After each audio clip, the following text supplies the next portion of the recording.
bà mình nhom tục chất mình do sào cái lại chiên chụp lạiประมาณนี้ទេពុកម៉ែបងប្អូនបាទនេះអរគុណដែលបងប្រុសបាទដែលផ្ដល់ទំនុកចិត្តបាទស្រោបប្រាក់អ៊ីតាលី 18K ដាំពេជ្រ GRA ដែលកំពុងបាទផ្ទុះការគ្រប់គ្រងមែនតែនពុកម៉ែបងប្អូនបាទ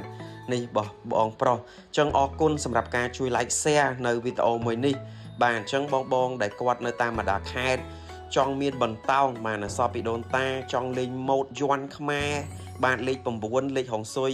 បាទហើយស្រោបប្រាក់អ៊ីតាលី 18K នេះពុកម៉ែបងប្អូនកុំភ្លេចបាទជាងចម្លាក់ប្រម៉ែនេះគឺនៅខាងកើតសាលាសវណ្ណភូមិ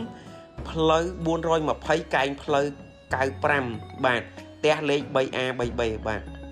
អញ្ចឹងអរគុណសម្រាប់ពុកម៉ែបងប្អូនដែលជួយ like share គ្រប់គ្រងស្នាដៃកូនខ្មែរបាទខ្ញុំបាទសូមអរគុណសម្រាប់ការជួយបាទ follow page ថ្មី TikTok ថ្មីនិង YouTube ជាងចម្លាក់ប្រម៉ែនេះបាទខ្ញុំបាទសូមអរគុណសូមជម្រាបលាបាទ